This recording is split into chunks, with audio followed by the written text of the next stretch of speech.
Ya, selamat pagi Bapak Ibu ya. Acara akan dimulai 5 menit lagi. Nah, ini Pak Yafet, kalau ada yang kenal ini audiens boleh disapa dulu Pak sebelum dimulai Pak. Selamat pagi peserta webinar yang diadakan oleh Era Ascot. Pak Edi adalah salah satu member broker Era yang paling aktif dalam webinar melalui Zoom atau bahkan melalui IG Live dan lain-lain ya. Saya yakin Pak Edi termasuk generasi apa itu milenial yang sangat akrab dengan digital marketing. Saya percaya bahwa Pak Edi mampu mengumpulkan funds di dalam aktivitasnya sebagai host maupun sebagai moderator atau sebagai narasumber dalam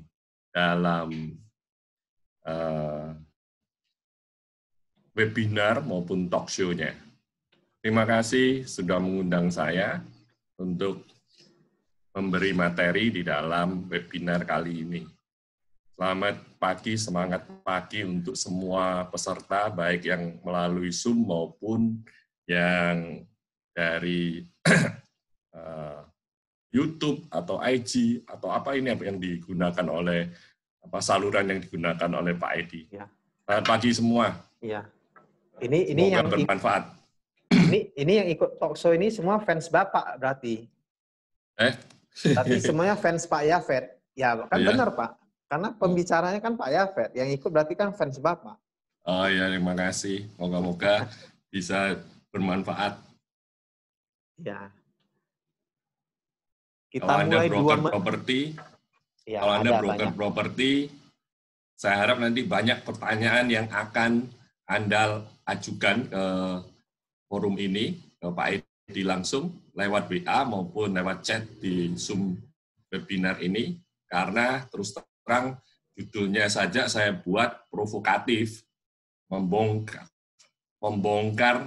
kelemahan, rahasia kelemahan agen properti.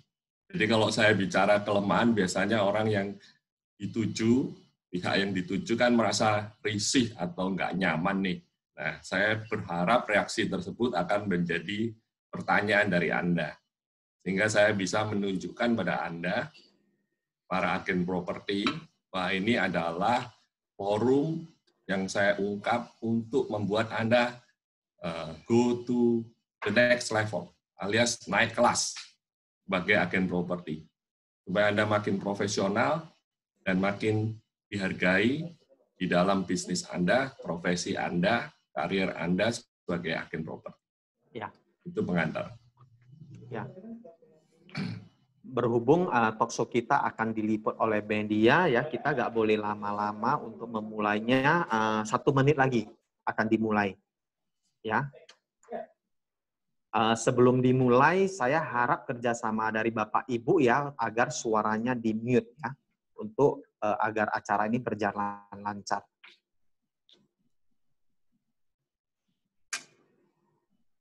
Oke, kita mulai ya Pak ya. Pak Yafet ya, dan Bapak Ibu ya, karena Siap. acara kita diliput oleh media, kita nggak boleh lama-lama menunggu ya, kita mulai segera ya. 3, 2, 1 ya. Selamat datang ya Bapak Ibu peserta Era Ascot Talk Show, senang berjumpa kembali dengan Anda ya. Hari ini kita mempunyai topik yang sangat menarik sekali, yaitu membongkar rahasia kelemahan agent properti yang harus diketahui oleh penjual, pembeli, investor, dan developer properti. Ya, dengan narasumber yang sangat luar biasa hari ini, yaitu Bapak Yafet Kristanto. Ya, beliau adalah Board of Director Era Indonesia. Praktisi bisnis properti selama 29 tahun. Konsultan dan pelatih bisnis properti. Dan Pak Yafet juga adalah trainer agent properti. Acara ini selain diadakan di Zoom Conference, juga akan relay live di Facebook Tribun Medan, Instagram Tribun Medan Daily, YouTube Transvision Official, channel 33 Transvision TV kabel berbayar, dan di Instagram Seru Channel Transvision.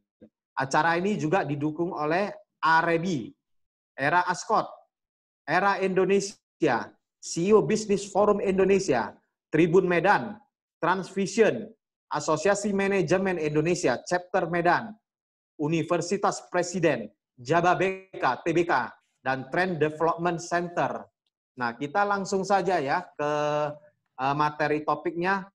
Ya, silakan Pak Yafet, Pak. Baik. Tentang topik kita. Ya, silakan Pak Yafet. Bu Dian, mungkin bisa di-share screen materi Pak Yafet. Baik, selamat pagi semua peserta yang sudah disebutkan sumber atau saluran yang Anda gunakan, yang sudah disebutkan oleh Pak Edi tadi. Saya akan mulai topik hari ini, webinar yang berjudul Membongkar Rahasia Kelemahan Agen Properti. Ya, kalau mau disambung supaya lebih jelas, yang berpotensi, ya, potensi merugikan penjual, pembeli, developer, maupun investor. Ya. Memang judul ini agak provokatif bagi agen properti, tapi saya yakin tujuannya adalah menunjukkan bahwa apa yang bisa dilakukan agen properti untuk lebih profesional, lebih transparan, lebih mengedukasi market yang dia tangani, yang dia handle. Itu tujuan dari seminar kita, webinar kita hari ini. Subtopik yang pertama langsung kita bicara rahasia kelemahan agen properti. Ada 7 hal yang 7 poin yang saya akan bahas. Yang pertama adalah komisi yang rendah. Jadi komisi yang rendah adalah kelemahan bagi agen properti. Dan kelemahan tersebut akan menimbulkan kerugian bagi penjual maupun pembeli. Oke, yuk saya tunjukkan sudut pandang yang saya ingin dipahami oleh penjual, pembeli maupun agennya. Kenapa saya sebut komisi yang rendah itu merugikan? Karena dengan komisi yang rendah, ya, secara manusiawi, agen akan tidak antusias. Ya, kalau tidak antusias, artinya tidak memberikan perhatian penuh terhadap properti tersebut. Sedangkan kita tahu agen properti itu punya banyak stok. Ya, istilahnya agen banyak listing yang dia harus take care, yang dia harus service, yang dia harus layani, yang dia harus promote, yang dia harus handle, yang dia harus kerjasamakan dengan agen yang lain. Tapi kalau komisinya rendah, ya sudah dia nggak antusias. Ya, dia akhirnya take care-nya juga berkurang. Akhirnya dia juga nggak bisa kerjasama dengan agen yang lain. Katakanlah komisi 1%, 1,5%. Bagaimana dia bisa berbagi dengan agen yang lain?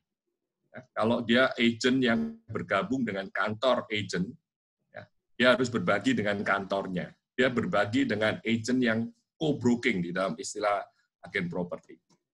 1,5 dibagi 2 kantor hanya 0,75. 0,75 dibagi lagi dengan marketing dengan kantornya. Maka porsinya dia akan sangat kecil.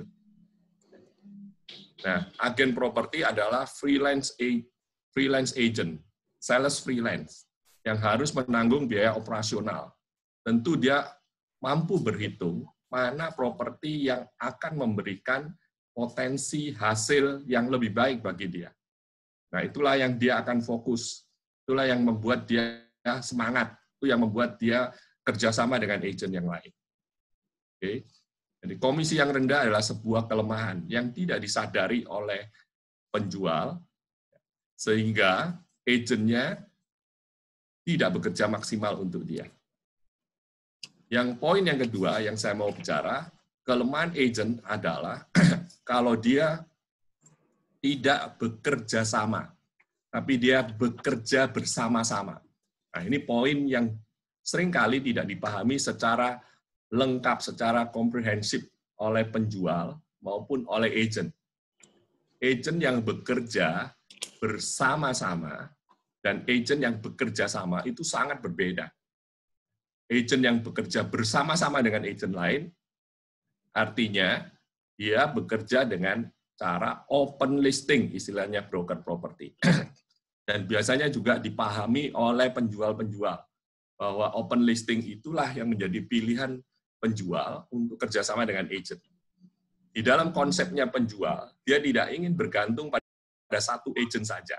Karena itu dia berusaha bekerja sama dengan beberapa agent. Beberapa agent yang bertemu dengan dia, semuanya dia izinkan untuk menjual propertinya. Rumahnya kah, rukunya, tanahnya, gudangnya, pabriknya, apartemennya, dan lain-lain. Kerjasama open listing itu artinya penjual menunjuk beberapa atau lebih dari 5 orang, bahkan 10 bahkan, untuk sama-sama ikut menjualkan rumahnya atau propertinya. Berbeda sekali dengan sistem exclusive listing, yaitu agent yang ditunjuk hanya satu, tapi agent tersebut akan menggalang kerjasama dengan sebanyak mungkin agent, bahkan kalau dia punya network secara nasional, dan properti itu punya potensi untuk dibeli pembeli dari luar daerahnya, maka terjadilah networking yang sangat efektif ya, di dalam pemasaran properti tersebut. Jadi seringkali penjual maupun agent tidak paham tentang cara kerja network yang sangat efektif dan sangat maksimal memberikan kualitas servis kepada penjual. Saya kasih contoh. Ada satu rumah, di depan, karena rumah itu kosong, di depan rumah itu terpampang 4 spanduk dari agent. 4 spanduk. Artinya, si penjual menyerahkan pemasaran penjualan rumahnya kepada 4 orang agent yang berbeda. Beda-beda kantornya, beda orangnya, pasti. Dengan kerjasama seperti itu, pasti salah satu dari keempat agent tersebut akan kesulitan dihubungi oleh satu agent yang ingin menjual rumah tersebut, yang punya pembeli. Kalau agent A ini punya pembeli, dia hubungi spanduk yang mana dari 4 ini. Dan agent A kalau punya pembeli, kalau dia antar ke lokasi, pembelinya juga bisa pindah ke lain hati. Artinya pembeli bisa menghubungi spanduk-spanduk yang lain juga. Oke. Nah, apakah dengan adanya 4 spanduk di depan rumah, saya sebagai agent mau mengajak pembeli saya ke lokasi? Pasti itu pertanyaannya, yang tidak pernah terpikirkan oleh penjual. Kalau saya punya pembeli, kalau saya agent yang bekerja profesional, saya nggak akan antar ke lokasi. Kenapa? Karena pembeli saya akan lihat spanduk itu, dan akhirnya dia bisa pindah ke agent yang lain. Atau, kalau saya pembeli, saya lewat di depan rumah itu, saya lihat ada 4 spanduk, saya telepon semuanya pasti. Ya kan? Pada waktu saya telepon semuanya, informasi apakah yang saya dapatkan sebagai pembeli? Khususnya tentang harga. Informasi harganya bisa berbeda-beda. Ya.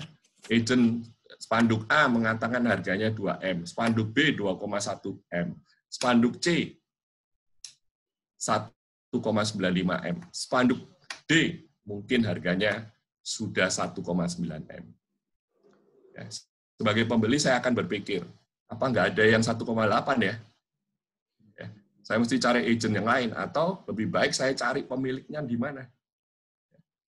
Semua itu kalau dikombinasi dengan kelemahan yang pertama tadi, komisinya cuma 1%, ya bisa terjadi. Yang 2,1 M itu karena dia markup harga. Karena komisi terlalu kecil. Apalagi kalau dia dihubungi agent, diajak kerjasama. Komisi cuma 1%, dia tambahin harganya. Kacau lah market, bingunglah pembeli, rugilah penjual. Nah, itu yang kelemahan yang tidak terpikirkan oleh penjual maupun pembeli properti. Baik agentnya juga. Nah, agentnya mungkin tahu, tapi dia tidak mampu atau tidak mau menjelaskan kepada si penjual. Mungkin karena ada hambatan mental, nanti malah penjualnya bilang, udah kalau kamu cerewet, nggak usah jualin aja deh. Jadi agentnya ya diam aja. Agent seperti apa yang Anda harapkan bertemu dengan Anda? Yang keempat, poin keempat. Agent dengan sistem open listing, komisi rendah, budget pemasarannya seperti apa? Semua agent menyediakan biaya operasional sendiri. Oke. Jadi, kalau dia mau mengalokasikan budget pemasaran, budget operasionalnya, pasti dia alokasikan ke properti yang harganya sudah marketable, yang komisinya sudah standar, yang bisa dikerjasamakan dengan agent yang lain. Rumah yang dihuni oleh penjualnya udah pasti bukan tipe properti yang bisa dikerjasamakan dengan agent lain kalau open listing. Kenapa? Karena kalau saya ngajak pembeli ke rumah tersebut, saya kenal dengan agent yang listing, saya hubungi agent listing, saya diajak lihat ke lokasi, karena pembeli saya tidak cocok, ya kami pulang. Tapi 2 minggu kemudian, saya kalau punya pembeli, sebagai broker, saya tidak akan hubungi agent yang tadi, yang listing. Karena saya tahu rumahnya dihuni. Saya akan datang ke lokasi langsung, saya tanya sama penjualnya, rumahnya udah laku belum, Pak? Penjual jawabnya apa? Belum.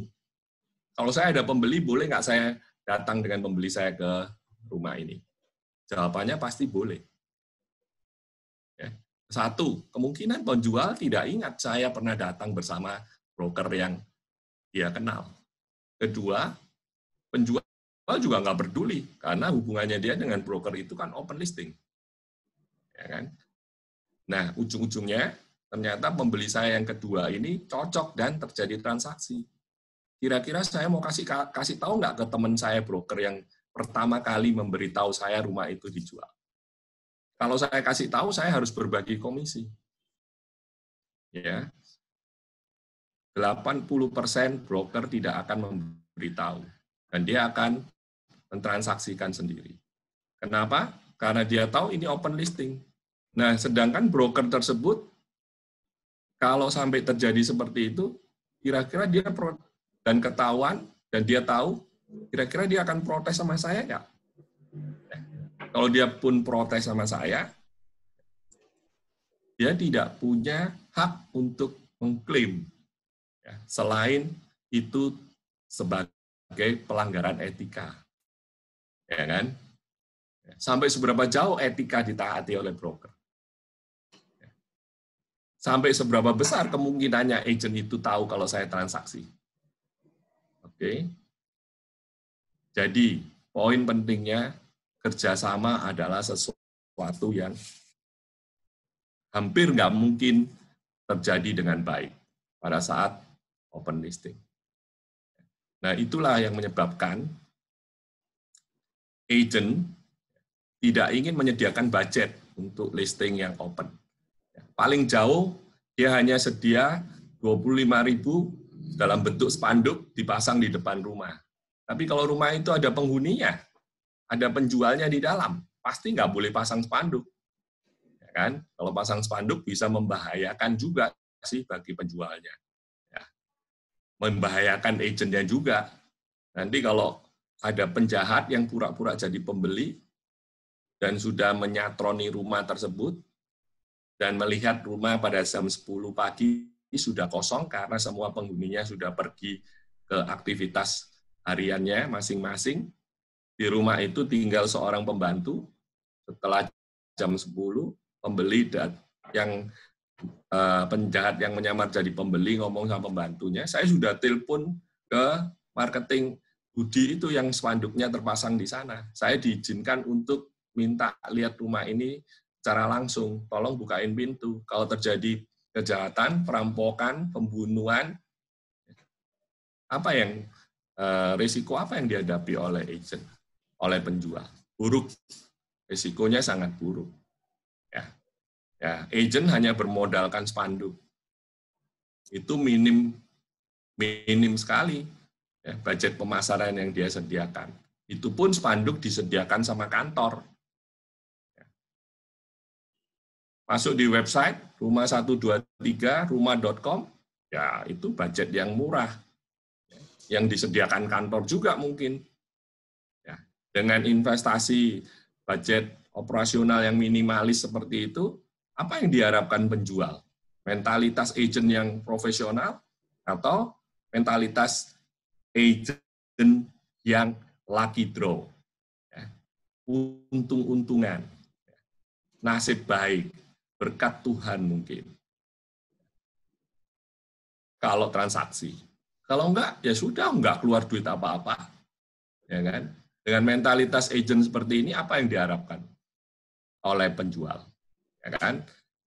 Nah, agent harap koreksi diri, koreksi strategi, koreksi skill-nya. Yang kelima, poin kelima, database-nya apakah sesuai dengan target market? Ini kelemahan agent. Ya kan? Dia menguasai residential property. Dia ngertinya residential property. Dia punya target market di daerah perumahan tertentu. Tapi dia listing pabrik. Ya kan? Padahal dia nggak ngerti properti industrial itu apa yang penting. Izin-izin apa yang dia harus tahu. Ya, ditanya pembeli, nggak ngerti. Apakah itu yang kita ingin gunakan jasa? Apakah agent seperti itu yang kita ingin gunakan jasanya? Oke, target marketnya seperti apa? Jadi, penjual dan pembeli, Anda adalah orang-orang yang menggunakan jasa kami sebagai agen properti. Anda berhak tanya. Anda berhak tanya. Ya. Dalam waktu 1 tahun terakhir, transaksimu ada yang pabrik nggak? Ada yang gudang nggak? Gitu. Untuk menguji agent itu cocok nggak jual pabrikmu. Oke. Kamu punya listing nggak pabrik yang lain? Punya listing nggak tanah yang lain? Ya, punya listing nggak ruko yang lain? Kalau listing hanya rumah-rumah, ngapain lu jualin gua punya ruko? Ya, mana mampu kamu? Ya kan? Kamu pasti nggak punya pembeli. Yes, coba cari itu kelemahan agent. Oke. Nah, agent di sisi yang lain, you harus kerja dengan target market dong. Ya kan? Karena itu kamu penting sekali bekerja di dalam satu kantor. Karena database listing kantormu itu adalah databasemu juga. Ya, yang bisa pamerkan kepada penjual. Ya kan? Bahwa kita bekerja dalam tim itu harus diakui. Jadi penjual-penjual kalau bekerja sama dengan agent yang perorangan harusnya bertanya dong, kamu agent independen? Yes. Emangnya bisa jualan kalau independen? Agent itu mana bisa kerja kalau independen? Mana bisa menguntungkan penjual? Ya. Yang bisa kerja adalah agent yang interdependen, yang saling bergantung di dalam timnya, saling bergantung di dalam network-nya, ya kan? Bahkan network secara nasional. Kalau properti itu memang potensi pembelinya bisa muncul dari luar daerah, bisa muncul dari luar pulau bahkan, atau secara internasional. Itulah yang namanya network. Ya kan? Yuk kita bicara kelemahan yang keenam. Ya, agent menguasai data market nggak? Ya, data listingnya seperti apa? Oke, ini hal yang penting karena agent harus menghitung nilai pasar dari properti sebelum dipasarkan. Ya. Sebagian besar penjual bertanya kepada agent, menurut kamu rumah saya bisa laku berapa? Menurut kamu ruko saya harga pasarnya berapa? Itu pertanyaan yang harus bisa dijawab oleh agent. Tapi jawabnya bukan pakai asumsi saja. Asumsinya harus didukung oleh data. Data di dalam market ada beberapa macam. Satu, data properti yang sedang dijual. Jadi agent harus punya koleksi data yang lengkap sebagai pembanding ya, untuk menghitung harga pasar. Ya. Data properti yang sudah terjual, yang kedua. Wah, ini data yang sulit. Kalau yang sedang dijual sih lebih mudah di dalam market, lebih mudah ditemukan. Orang pasang spanduk berarti dijual kan? Ya, dicek harganya. Tapi yang sudah laku itu dari mana harganya? Dari mana taunya? Itu gunanya juga dia bergabung dalam satu kantor agen. Ya, karena data transaksi agent yang satu tim dengan dia, itu datanya dia juga. Begitu. Itu aja masih nggak mudah. Ya kan? Kalau di luar negeri, di negara yang sudah maju, di mana laporan pajak sudah sangat transparan, semua pembeli dan penjual transaksi sesuai harga transaksi, nggak pakai NJOP, nggak pakai validasi segala macam, ya kan? Ya data transaksi, data sold itu sangat transparan. Tapi kita ini di Indonesia, ya kan? Yang kita tahu sebagian orang, ya kan, dalam tanda kutip, ya penggelap pajak. Ya, sebagian itu berapa persen dari penjual pembeli, Anda bisa jawab sendiri. Kalau Anda agen properti, Anda pasti tahu. Saya 29 tahun di agen properti, saya tahu betul berapa persen itu penjual pembeli yang ngaku transaksinya tidak sesuai dengan real. Ya, dan itu dilegalisir, katanya boleh sesuai NJOP ngakunya. Ya kan? Tapi kalau di Surabaya sejak tahun 2011,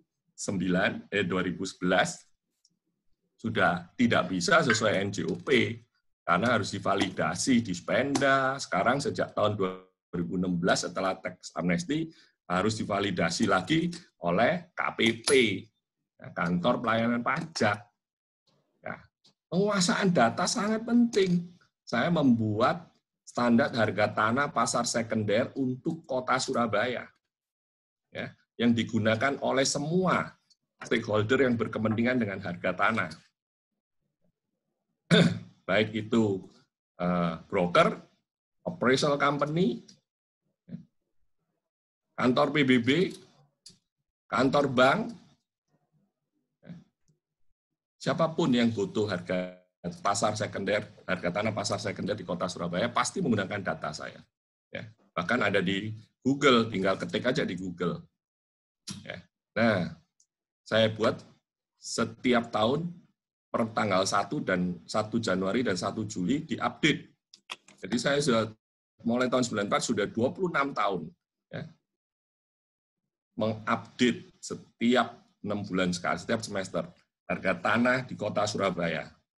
Ya, saya yakin ya, Pak Edi 5 tahun lagi mampu lakukan itu untuk kota Medan paling dikit. Saya cuma butuh waktu 2 tahun untuk lakukan Pak. itu. Amin, Pak Yafet. Yes, saya berharap ada orang yang lakukan seperti saya, yang kayak orang gila. Kenapa? Karena seluruh dunia nggak ada yang lakukan itu. Anda boleh cek di Google.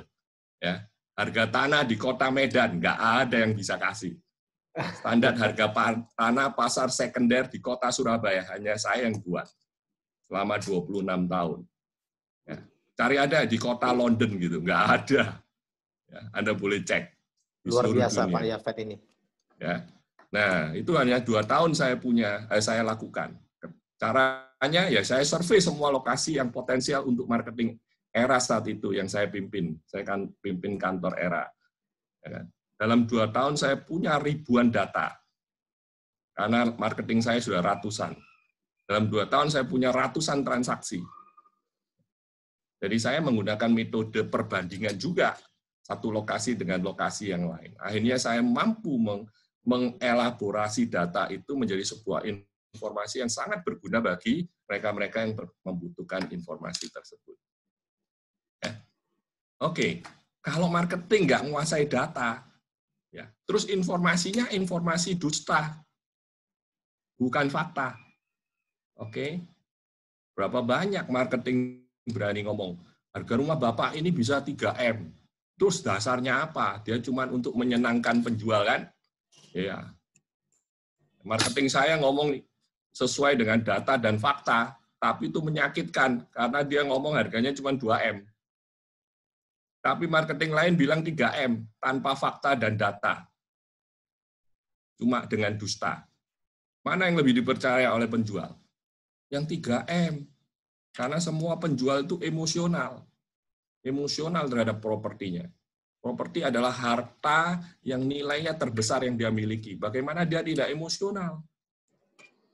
Ya.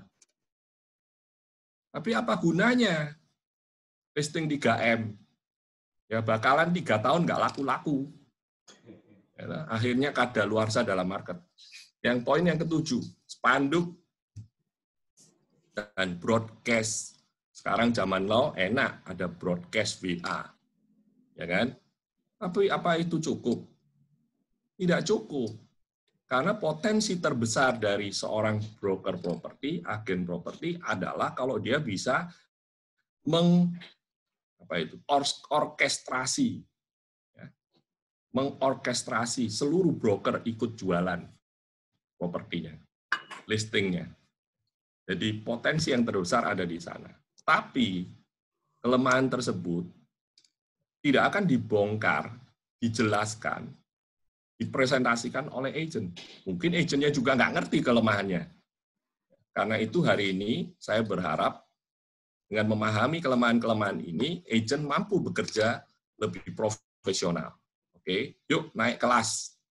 Dan penjual-penjual kita edukasi supaya mereka bisa memahami bahwa broker properti mampu memberikan manfaat yang maksimal yang dia bisa harapkan untuk mendapatkan harga yang terbaik, waktunya lebih cepat, transaksinya lancar dan aman di dalam menjual propertinya maupun membeli properti yang dia idam-idamkan. Yes, saya tutup bab yang pertama, ya, subtopik yang pertama. Saya silakan Pak Edi kalau ada pertanyaan. Wah, luar biasa sekali ya Pak ya. Berarti intinya kalau kita mendapatkan agent properti yang lemah, ya, yang tidak berkompeten, itu malah akan merugikan si penjual ya dan si pembeli ya Pak ya. Penjual tidak akan mendapatkan rumahnya terjual dengan cepat dan pembeli tidak mendapatkan properti yang diinginkan dengan harga yang bagus ya. Jadi beberapa saya bisa simpulkan rahasia kelemahan agent properti itu adalah yang sangat penting itu adalah komisi yang sangat rendah. Nah, ini kalau penjual memberikan komisi yang sangat rendah, maka akan membuat si marketing itu tidak antusias dalam memasarkan propertinya. Ya. Nah, dan itu bisa menjadi harga bagi si agent tersebut. Ya, itu sangat merugikan si penjual tersebut berarti. Ya. Dan kedua itu adalah database itu sangat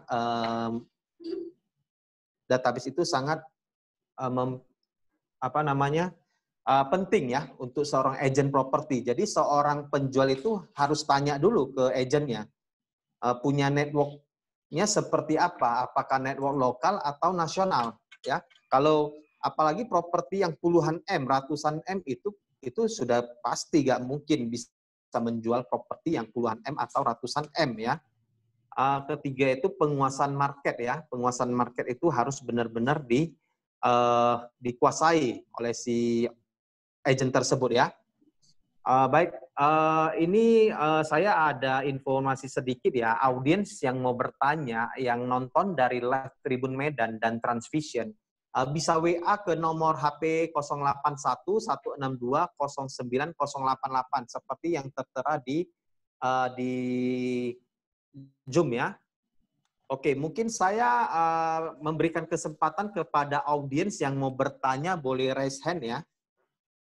Silakan Bapak Ibu yang mau bertanya bisa raise hand atau ketik di kolom chat. Ya. Ya, Bapak Ibu yang mau bertanya silakan raise hand atau ketik di kolom chat ya. Saya ada pertanyaan untuk Pak Yafet, Pak. Ya, silakan. Ini cara si penjual untuk mendapatkan agent yang profesional, yang berkompeten itu baiknya dari mana, Pak? Yes, pertanyaan Pak Edi, saya tunda dulu jawabannya karena nanti akan terjawab dengan sendirinya ada di subtopik yang keempat, seleksi broker idol. Nah, Sekali Wow, lagi, luar biasa. Berarti ini topiknya keren-keren semua ya, Pak ya. Jadi yes. saya harap Bapak Ibu bisa stay ya di acara tersebut sampai akhir. Oke. Kalau memang tidak ada pertanyaan ya, saya lanjut ke bab 2, Pak. Silakan Pak Yafet. Yes. Jadi saya infokan sekali lagi ya bagi Bapak Ibu yang di Zoom ini mau bertanya, silakan mulai sekarang ketik di kolom chat ya. Oke, silakan Pak Yafet. Lanjut ke bab Baik. berikutnya. Silakan slide-nya. Yes. Subtopik yang kedua adalah tentang kiat menjual properti tanpa agent. Ini juga subtopik dengan judul yang provokatif. Ya, saya ini pemegang franchise agent property selama 28 tahun. Kenapa saya ngajarin penjual menjual tanpa agent property? Ya kan? Nah, yuk kita melihat dari sisi yang betul-betul jernih. Ya. Kenapa sebagian penjual saat ini masih berpikir bahwa dia mampu menjual properti tanpa agen properti profesional? Setelah 28 tahun saya berkecimpung di dalam bisnis agen properti, memang harus diakui, untuk ukuran kota Surabaya saja, waktu itu saya adalah satu-satunya kantor agen properti dan yang pertama.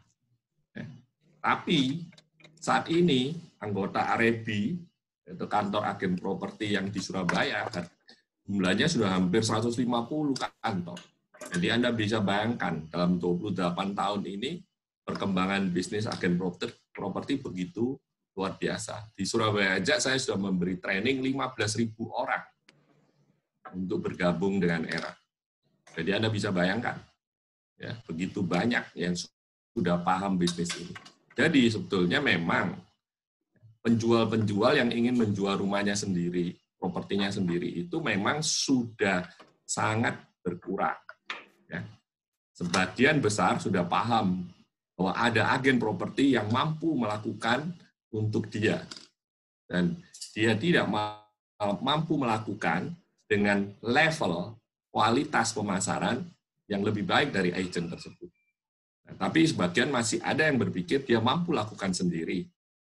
Ya, yuk kita lihat ini.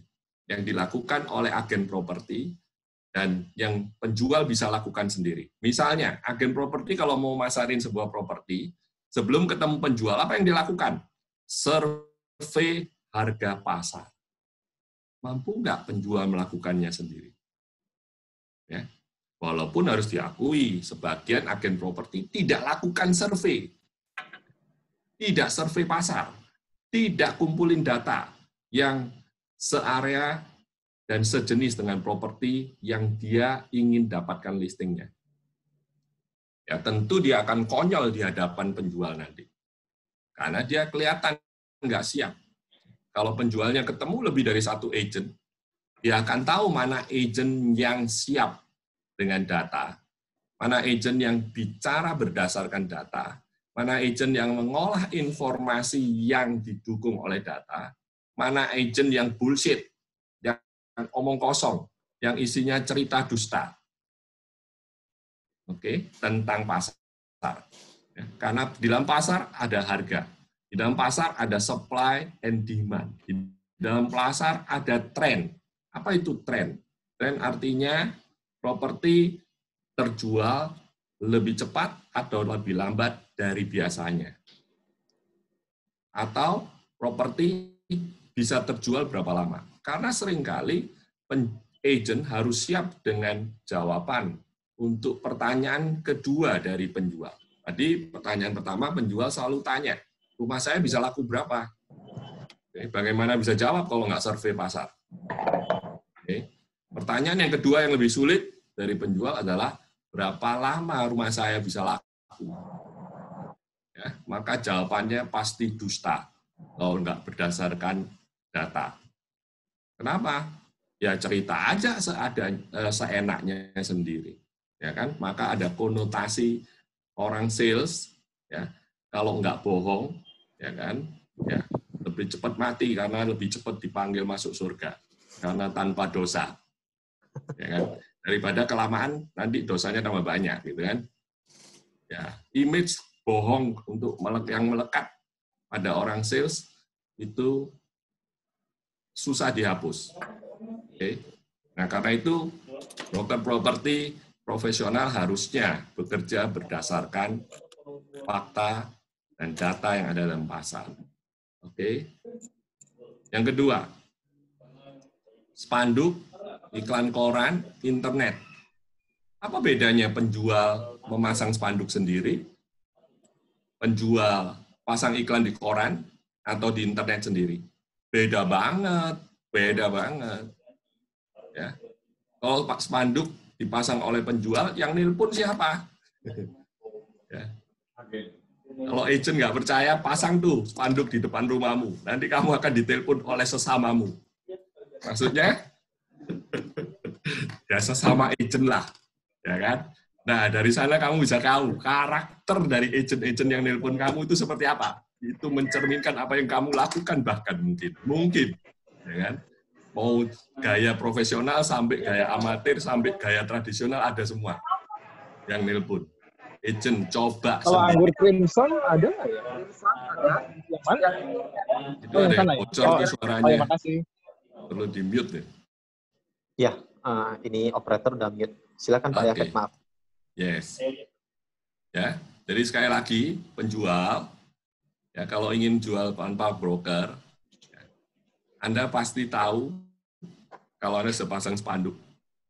Ya, kalau Anda pasang spanduk, coba tuh spanduk Anda itu Anda tulisin, ya. Buat aja brand seenak sendiri deh, ya kan? Brand baru, ya, pasti beda. Kalau Anda pasang spanduk karena Anda penjual dan terus Anda pasang spanduk pura-pura Anda punya kantor brand, agen properti, beda hasilnya. Agen properti akan nggak telepon, sedikit yang telepon. Ya. Ini praktek-praktek yang akan membuat Anda terbuka pikiran Anda tentang perannya agen properti. Oke. Iklan koran juga sama, iklan internet juga sama, ya kan? Yang baca internet 90% juga agen properti. Dulu zamannya koran masih jaya, waktu awal-awal saya buka kantor agen properti, waduh, dahsyat itu koran. Ya, saya melakukan riset kecil-kecilan, ya, pura-pura jual rumah sendiri, ya kan? Apalagi saya cantumkan harganya lumayan sesuai pasar. Waduh, broker yang telepon dari 100 telepon ada 90 yang broker. Ya. Celakanya yang 10, 9 diantaranya juga nggak broker tapi pura-pura jadi pembeli. Ya kan? Setelah dia datang ke rumah, dia ngaku sebagai broker. Itu namanya saya sedang melakukan investigasi. Ya kan? Nah, ini saya ceritain karena saya sudah lakukan sendiri. Nah, kalau broker pengen punya pengalaman, lakukan sendiri, korbankan duit iklan, ya kan? Ya, yang ketiga, menghadapi telepon dan WA. Bagaimana penjual menghadapi telepon WA dari agent? Ya kan? Jual rumah mewah, Anda dihubungi oleh agent pakai WA. Bayangin. Ya kan? Jengkel nggak? Ya jengkel sekali. Ya makanya jangan pasang nomor WA. Pasang nomor telepon yang nggak ada WA-nya aja. Ya. Dihubungi telepon? Yes, pasti dihubungi. Ya kan? Berapa persen dari yang menelpon adalah broker? Saya kasih informasi 90%. Ya. Jadi Anda cuma punya potensi dihubungi calon pembeli 10%. Dan lebih celaka lagi, ternyata dari 10% itu separuhnya adalah broker yang pura-pura jadi pembeli. Oke, Anda boleh tes itu. Apa yang saya ingin sampaikan kepada Anda sebagai penjual properti? Cari broker idol Anda. Karena strategi menjual properti yang terbaik bisa dilakukan oleh broker profesional. Bukan oleh penjual. Oke, kita mau jual properti. Saya kalau mau jual properti, saya mau cari pembeli yang banyak. Ya, saya mau cari pembeli yang banyak. Dan tidak ada cara yang lain selain menggunakan broker profesional yang bekerja dalam network. Mereka akan dapat pembeli lebih banyak. Dengan saya dapat pembeli lebih banyak, sebagai penjual, saya punya posisi tawar yang lebih baik. Oke, dalam negosiasi harga. Oke, dalam negosiasi persyaratan pembayaran. Dalam negosiasi ya, memilih pembeli yang tunai kalau bisa, bukan yang KPR. Ya, karena KPR pada zaman sekarang, zaman corona, banyak yang ditolak sama bank mungkin, atau plafon kreditnya diturunin, atau dia pembelimu adalah investor yang belajar ilmu membeli properti, investasi properti tanpa uang, tanpa modal, ya. Ya, jadi satu saat saya akan bahas itu. Ya. Ya. Seru nih ya, Pak, menarik ya. sekali ya. Menghadapi pembeli yang investor kalau ada jualan rumah sendiri. Oke, kalau broker sudah bisa memilah-milah pembelinya investor atau end user. Karena apa? Karena setiap broker ketemu pembeli, dia akan menginterogasi dalam tanda kutip. Oke, itu kalau broker profesional. Ya, karena pembeli itu ada pembeli yang have to buy, yang harus beli, itu end user. Pembeli yang want to buy, itu bisa end user, bisa juga investor. Tapi ada level pembeli yang tidak diinginkan oleh penjual, yaitu pembeli yang would like to buy, yang baru pikir-pikir yang beli, baru pikir-pikir mau beli, yaitu cari yang murah, yang harganya miring, temboknya miring nggak apa-apa, ya kan? Kaflingnya miring juga nggak apa-apa, gitu kan? Itu tidak disukai oleh penjual, kecuali penjualnya juga kepepet, BU, oke? Siapa yang tahu penjualnya BU atau kepepet? Ya agent. Jadi peran agent sangat penting, oke? Yuk, keenam, agent yang membawa pembeli itu agentnya pembeli, buyer agent. Di dalam bisnis kita sebagai broker properti, kita mengenal ada listing agent yang seringkali berperan juga sebagai buyer agent. Oke. Kalau di Indonesia berlaku seperti itu. Kalau di Amerika, saya kalau mau beli properti di depan rumah yang ada yard sign, di Amerika yard sign, kalau di Indonesia spanduk gitu ya. Ada spanduk dari listing agent, saya tidak akan menghubungi listing agent. Saya sebagai pembeli, saya akan nunjuk agent yang saya percaya. Karena saya tahu agent saya akan membela kepentingan saya. Kalau agentnya pembeli, agentnya penjual akan membela kepentingan penjual. Contoh, Indonesia negara tropis, banyak rayapnya. Saya nggak tahu di Medan banyak rayap nggak Pak Edi? Ya, ada juga Pak daerah tertentu yang banyak rayap. Iya. Kalau pembeli ketemu agennya penjual, listing agent, kalau ada rayap, agentnya ngomong nggak, wah rumah ini banyak rayapnya, tapi barusan direnovasi, dicat semua supaya nggak kelihatan bekas rayapnya. Begitu? Kurang ajar itu agent ya. Ya, penjualnya pasti marah. Ya, tapi kalau saya pembeli, saya akan tunjuk agent pembeli. Ya, agent yang menguasai daerah tersebut. Ya, agent yang baru transaksi di daerah tersebut dan rumah banyak rayapnya di daerah tersebut, dia tahu banget. Oke. Dan bahkan dia tahu bahwa rumah yang sedang dijual ini, ya kan, barusan 2 bulan yang lalu bongkar plafon untuk ganti gara-gara rayap. Kalau dia agent saya sebagai pembeli, maka dia akan membela kepentingan saya dalam negosiasi. Ya kan? Dia akan ngomong sama saya begini, Pak Yafet, ya, daerah sini banyak rayap Pak Yafet. Dan setahu saya rumah ini 2 bulan yang lalu baru bongkar, ya kan? Karena plafonnya dimakan rayap. Sebaiknya kita tunjuk, ya toh, kontraktor rayap untuk cek di atas, apakah sudah disemprot beneran, anti rayap. Oke? Kalau saya agentnya pembeli, saya akan membela pembeli saya. Tapi kalau saya agennya penjual, saya terpaksa tutup mulut, tutup telinga walaupun ditanyain. Di sini ada rayap nggak? Gitu. Wah, saya nggak tahu juga ya. Berarti membohongi ya, Pak ya?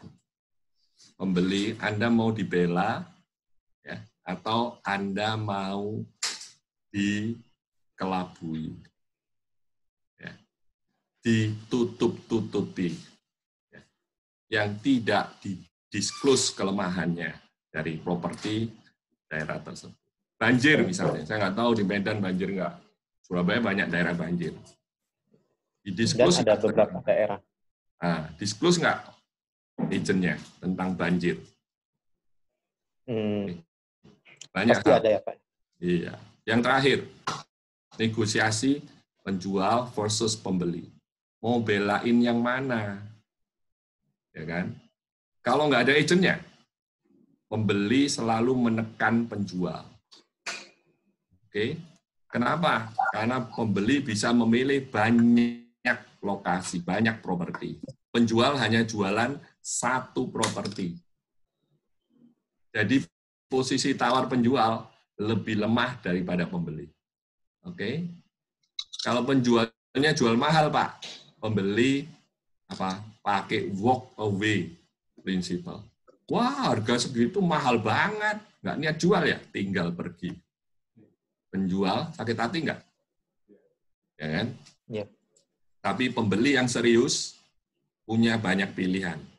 Apalagi kalau dia berhubungan dengan agent. Penjual dalam posisi tawar yang lemah kalau tanpa agent. Oke, jadi saran saya pada penjual bukan menjual rumah sendiri, tapi memilih agent profesional. Lakukan kontes broker idol. Ini Bapak jam Darren pergi, siap-siap ya. Ya, luar biasa. Jam 2. Ya, luar biasa sekali Pak Yafet ya. Mungkin saya ada bertanya ya Pak ya. Ini banyak penjual yang mau menjual itu tanpa agen, bahkan ada yang suka melalui agen. Ini sebenarnya dari segi apa Pak? Mindset penjual atau gimana yang sudah terbentuk atau bagaimana Pak Yafet? Baik. Apakah ini mindset atau gimana? Atau memang dia merasa tidak nyaman dengan agent atau ada pengalaman buruk dengan agent gitu Pak? Ya, banyak sebab. Kita nggak tahu. Tugas kita adalah cari tahu. Kenapa dia mau tanpa agent. Pada saat kita tahu alasannya, mau pengalaman buruk kah, mau menghemat komisi kah, mau tidak timbul masalah dengan agent, ya kan?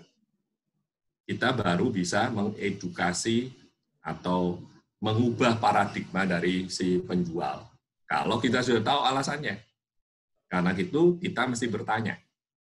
Oke, kalau misalnya dia bilang punya pengalaman buruk, ya dianalogikan aja Pak.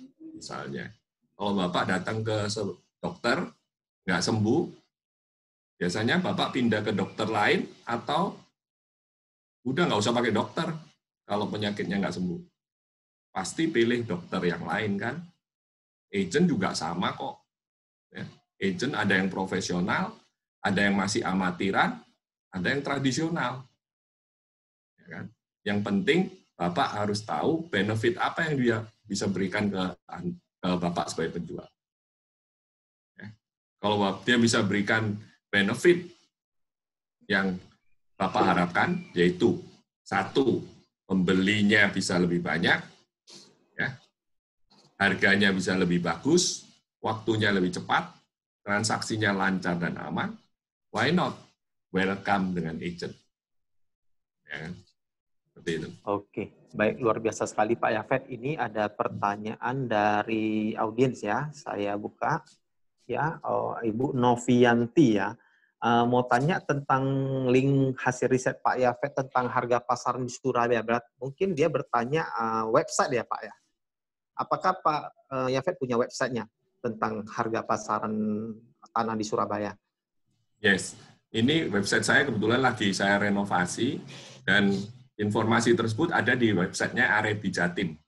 Coba dicek, tapi nanti saya juga akan cek ke ke Arebi, apakah sudah dinaikkan informasinya. Kalau nggak ada, silakan hubungi Pak Edi aja, nanti saya share. Oke. Baik, ini ada nomor telepon saya sudah tercantum di share screen ya.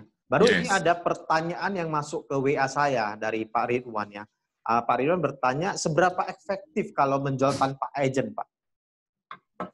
Seberapa efektif menjual tanpa agent? Tanpa agent dan dengan agent. Pasti jawaban saya, menjual tanpa agent pasti tidak efektif. Ya. Kalau dengan agent juga tidak pasti efektif. Bisa bedakan ya? Menjual tanpa agent pasti tidak efektif. Menjual dengan agent tidak pasti efektif. Nah, terus kalau mau yang efektif gimana, Pak? Kalau mau yang efektif, pilih agent yang terbaik yang Anda bisa pilih di antara agent-agent yang Anda bisa ketemu. Caranya bagaimana? Ukurannya apa, Pak? Ukurannya, bro, agent idol. Nanti kita bicara di topik yang keempat. Baik. Oke, sepertinya ini Pak Yafet ini masih banyak ya, Pak. Mungkin bisa lanjut aja, Pak, ke bab berikutnya. Ya, silakan. Operator, Bu Dian.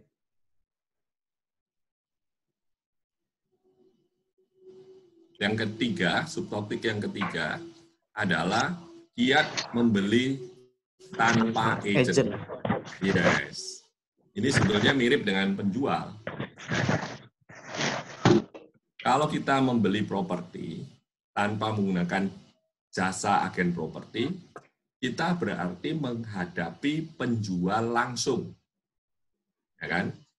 Padahal di dalam market sebagian besar penjual sudah menggunakan jasa agent. Hanya sebagian kecil aja penjual yang langsung masuk dalam pasar. Penjual yang tipe ini, yang tidak ingin berhubungan dengan agent, ya kan? Kalau ketemu dengan pembeli, ya biasanya apa yang terjadi? Satu, overprice. Ya kan? Yang kedua, harganya suka berubah-ubah. Pada waktu ditawar, bisa berubah.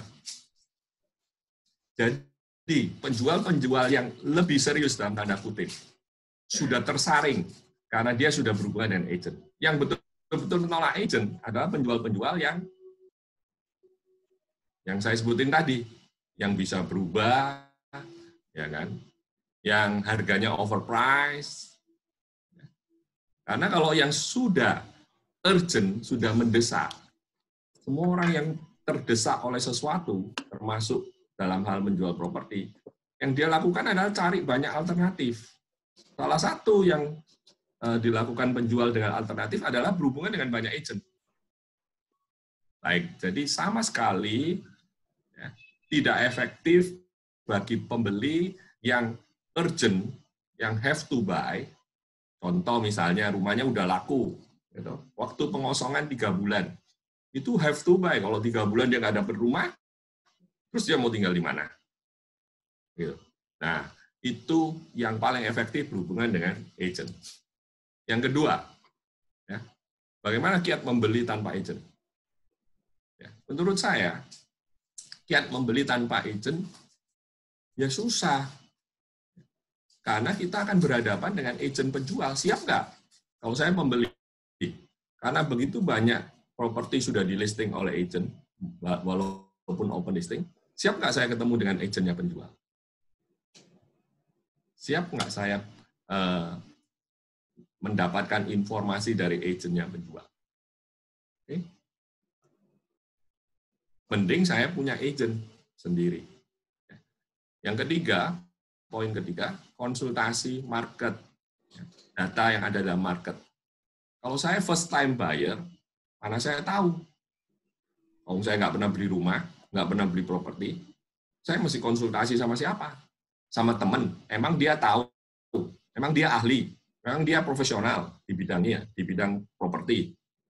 Ya kan? Konsultasi sama teman yang developer, Emang dia tahu wilayah yang di luar developer miliknya? Emang saya bisa konsultasi KPR? Sama siapa? Sama bank. Ya kan? Bank di Indonesia itu kasih konsultasi ke nasabah atau pembeli properti kan soal kreditnya, bukan soal propertinya. Itu aja dia nggak bisa ngasih plafon kredit kalau kita belum ketemu propertinya. Konsultasi legalnya bagaimana? Pajak bagaimana? Konsultasi tentang nanti proses transaksinya supaya nggak dirugikan gimana? Supaya nggak ketipu gimana? Yes, penjual, pembeli. Bagaimana Anda bisa punya strategi kalau Anda nggak tahu semua ini? Oke. Kecuali Anda investor properti yang sudah berpengalaman. Jadi, udahlah nggak usah mikir membeli properti tanpa agent. Anda banyak ruginya deh. Oke. Yang keempat, negosiasi tanpa pemahaman harga dan tren pasar. Bagaimana Anda bisa nawar kalau Anda nggak tahu harga, nggak punya data pembanding? Berani nawar? Bagaimana menentukan budget? Anda nggak tahu. Oke, di daerah ini untuk ukuran 150 meter persegi tanah, bangunan 100, kira-kira saya harus dia budget berapa? Kalau budget saya nggak cukup, kira-kira daerah mana yang cukup? Yang kelima, pilihan propertinya terbatas, keputusannya lama. Tanpa agent, data properti yang Anda bisa tinjau terbatas. Setelah itu negosiasi sama penjualnya tidak jelas juga. Berapa lama keputusannya. Ya kan? Anda mau ambil yang mana? Yang Anda suka, negonya sulit, alot. Yang Anda nggak suka, negonya cepat. Pilih yang mana? Suka yang A atau yang B, dan lain-lain. Prosedur transaksinya tidak fleksibel. Kalau Anda ketemu penjual langsung, Anda mau kasih uang muka kepada penjual? Kalau Anda cuma kasih tanda jadi 10 juta, ya kan? Ya, besok dia ingkar janji, karena dia dapat pembeli yang lebih tinggi 50 juta, dia cuma ganti rugi Anda 10 juta. Ya. Susah. Anda mau kasih dia uang muka 100 juta, Anda nggak khawatir. Uang muka Anda nanti bisa jadi case, jadi kasus legal. Kenapa? Karena ternyata penjualnya menjaminkan sertifikatnya kepada temannya, karena dia berhutang pada temannya. 100 juta dia terima, tapi temannya nggak mau yang memberi hutang dan proses yang lain. Oke? Ya, saya lanjutin yang keempat langsung ya. Ya, langsung aja Pak. Nah, silakan. Karena waktu kita cuma Operator. maksimum 2 jam saja Pak. Oke. Operator silakan. Yang Ya, keempat. Bu Dian. Berarti banyak kelemahan ya Pak ya kalau kita membeli tanpa agent ya Pak ya. Apalagi si pembeli itu tidak punya pengalaman membeli properti. Kecuali dia investor yang memang udah berpengalaman. Yes. Oke Pak, silakan lanjut Pak. Yes. Yang keempat, kiat seleksi broker idol. Kalau Anda sebagai penjual maupun pembeli, sekali lagi, kalau Anda sudah yakin bahwa pilihan terbaik adalah bekerja sama dengan agent. Nah, sekarang pertanyaannya adalah agent yang mana, Pak? Pertanyaan berikutnya, pilih yang mana, Pak? Ya. Anda sebagai penjual, satu, perhatikan presentasi dari agent. Jadi, ketemulah dengan agent. Ya, agent itu kalau ketemu sama penjualnya nggak setuju untuk menggunakan jasanya, nggak apa-apa kok. Ya. Malah penjualnya diuntungkan, karena bisa mendapat presentasi dari agent tentang market, tentang harga pasar, ya, tentang supply and demand, tentang day on market, dan lain-lain. Yang kedua, penjual jangan percaya hanya presentasi lisan dari agent. Ya, minta proposal pemasaran. Proposal pemasaran artinya ya, apa yang dia akan kerjakan kalau rumah itu diserahkan pada dia untuk dipasarkan. strategi apa yang akan dia lakukan. Yang ketiga, jangan lupa ya, tanya detail tentang strateginya, khususnya tentang networking. Karena agent suka confuse apa yang akan dia lakukan dengan networking. Oke, networking seperti apa detailnya yang dia lakukan. Itu penjual perlu tahu. Contoh, kalau agent berkata, saya akan networking dengan agent yang lain. Jangan cuma diterima statementnya seperti itu. Apa yang kamu lakukan dalam networking? Coba tunjukin, coba demonstrasikan di depan saya caranya kamu networking. Gitu. Ya kan? Agent yang profesional akan ngomong begini, Pak, di seluruh kompleks perumahan ini ada 100 spanduk dari agent, 100 spanduk lebih, dan 100 agent yang aktif di kompleks perumahan ini. Dan saya punya listnya ini, Pak, punya daftarnya. Oke, ada nama agentnya, ada nomor HP-nya. Oke. Kalau Bapak menyerahkan pemasaran pada saya, dalam waktu 1 minggu, seluruhnya 100 ini, sudah saya telepon, saya kirimin data lewat WA, saya kirimkan video rumah Bapak lewat WA, supaya semua agent ini kalau punya pembeli, dia akan menghubungi saya. Karena kami akan melakukan yang namanya co-broking. Ya, itu yang namanya networking. Oke. Dan ada waktunya nanti, supaya agent bisa lihat rumah ini secara real, saya akan melakukan open house terhadap agent. Open house rumah ini untuk agent-agent. Jadi proposal itu perlu dijelaskan secara detail. Ya. Yang keempat, berkonsultasilah dengan agent tentang legal, pajak, prosedur transaksi, prosedur KPR, dan lain-lain. Nah, bagi pembeli pastikan, ya, pastikan komisi dibayar oleh penjual. Karena ada agent yang suka bekerja kiri kanan. Artinya penjual bayar komisi, pembeli bayar komisi. Pastikan ya, kalau broker profesional bekerja berdasarkan perjanjian dengan komisi standar dari penjual, artinya pembeli tidak perlu bayar komisi. Oke. Yang keenam, pastikan agent netral ya, dengan buyer agent. Itu yang terbaik. Kenapa? Karena kalau Anda bekerja sama dengan agent listing, ada konflik of interest yang tadi saya sudah ceritakan. Ya. Koleksi data yang sesuai, minta koleksi data. Jadi kalau Anda mau cari sebuah rumah, Anda boleh dong minta sama agentnya.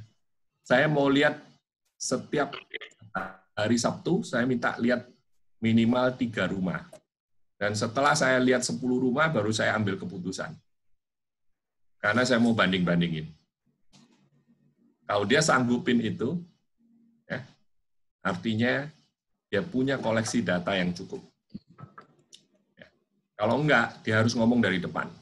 Pak, harga 1 miliar di kompleks perumahan ini, saat ini hanya ada 3 yang lagi dijual. Kalau Bapak mau cari 10, berarti Bapak harus cari alternatif di kompleks sebelah. Itulah agent yang menguasai data. Agent yang profesional. Baik, jadi kita sudah tahu sampai yang keempat ini, bagaimana bekerja sama sebagai penjual, sebagai pembeli, dengan agen properti. Silakan kalau ada pertanyaan Pak. Ya. Terima kasih Pak Yafet ya, pemaparan sangat luar biasa. Ini ada pertanyaan dari Pak Musa ya.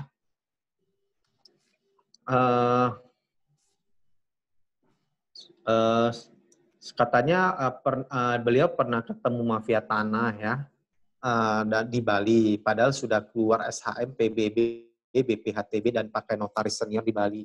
pemilik awalnya gugat-gugat, bisa gugur semua dan diajak perang-perangan di pengadilan, uang sudah habis banyak, padahal legalitas jelas semua, bisa gugur juga. Itu gimana Pak Yafet? Saya rasa case-nya ini agak spesifik. Ya. Lebih spesifik lagi karena terkait sama Bali. Ya. Karena Bali itu luar biasa. Ada 3 golongan agent. 1, istilahnya benderanya penjual. 2, bendera pembeli. 3, bendera antara pembeli dan penjual. Jadi broker dibrokerin lagi. Jadi rumit sekali. Oke, kalau mengenai suratnya, saya nggak bisa nanggapin kalau saya nggak dapat informasi detailnya. Sorry. Ya, lebih baik kalau mengenai surat, mesti konsultasi sama notaris di sana ya.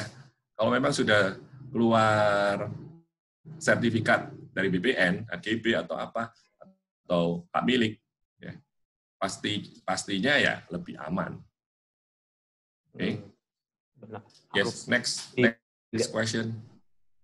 Dari Pak Jemanaris ya, kalau sudah harga deal antar penjual dan pembeli yang dimediasi oleh agen, ya, panjar dari pembeli sebenarnya siapa yang pegang, Pak? Yes, uang muka. Ya, kalau transaksi di ERA, saya menyarankan uang muka 10%. Siapa yang pegang? Kantor ERA. Tapi kantor ERA punya syarat, harus punya perjanjian pemasaran yang lengkap isinya, karena di dalam perjanjian pemasaran tercantum bahwa penjual pada saat deal dengan pembeli, terima uang muka akan dipegang oleh ERA sebagai penengah, dan akan dikembalikan ke penjual setelah dipotong komisi pada saat transaksi di hadapan notaris. Proses transaksi, mulai pembayaran uang muka sampai transaksi di hadapan notaris, semua prosesnya akan dikawal oleh kantor ERA. Ya. Itu prosesnya. Nah, itu prosesnya. Itu kan yang mau dimaui si agent ya. Tapi banyak pengalaman ya, seandainya kalau si penjual dia katanya mau langsung transfer ke pembeli katanya mau langsung ditransfer ke rekening penjual, itu bagaimana Pak? Apa yang kita harus berikan ke si pembeli? Ya, pembeli perlu memahami prosedur transaksi dengan jelas. Ya, pembayaran uang muka, itu harus disertai perjanjian pengikatan jual beli antara pembeli dan penjual. Kalau memang uang muka cukup besar, ya lakukan di hadapan notaris. Tapi kalau di hadapan notaris perlu checking dulu sertifikatnya. Notaris nggak akan mau ada ikatan jual beli tanpa checking. Nah, untuk proses checking perlu waktu. Ya, padahal proses transaksi jual beli itu ada momentum yang tidak boleh lewat. Karena keputusan pembeli setuju dengan harga dan penjual setuju dengan harga, itu keputusan yang mengandung emosi yang cukup tinggi. Ya, bisa disesali. Yang namanya emosi selalu ada unsur penyesalan setelah lewat. Ya, bisa saja kalau nggak segera ada uang muka, ya, dan uang mukanya cukup besar. Tadi saya sudah kasih contoh, kalau uang muka cuma booking fee 10 juta, besoknya penjual bisa batal. Karena dia terima harga penawaran lebih tinggi dari pembeli yang lain. Karena itu uang muka harus besar. Kalau saya transaksi, saya bilang pembeli, uang muka harus 10%. Supaya penjual kalau batal, dia ganti rugi 10%. Kalau 1 miliar, uang muka 10%, 100 juta. Kalau penjual dan pembeli sudah tanda tangan pengikatan, besoknya dia nyesel, bertengkar sama istrinya, kalau dia mau batal, dia harus ganti rugi 100 juta. Ya, kalau istrinya cerewet-cerewet, dia kasih tahu istrinya, kalau memang kamu mau ganti rugi 100 juta, istrinya langsung nggak cerewet lagi.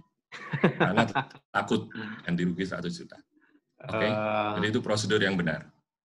Ya, jadi kalau kasih langsung uangnya ke penjual, ya menurut saya itu transaksinya nanti riskan. Kalau uang mukanya dikecilin, transaksinya juga riskan. Ya, setuju sekali Pak Yafet. Ini ada pertanyaan berikutnya Pak.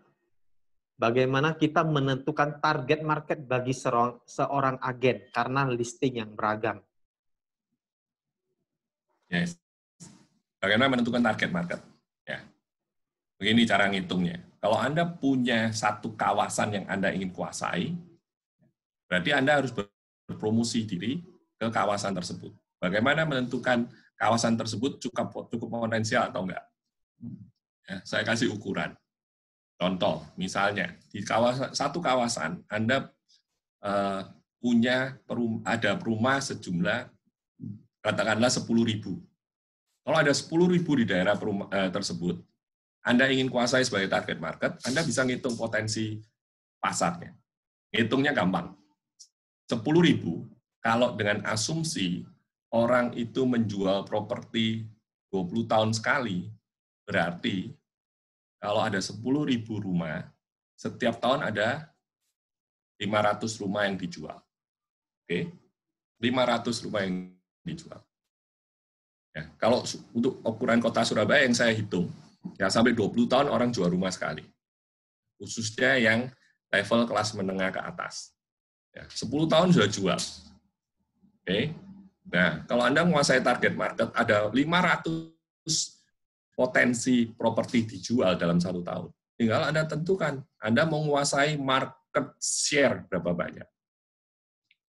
Nah, untuk menguasai market share itu, berarti Anda harus mempromosikan diri Anda di daerah target market tersebut.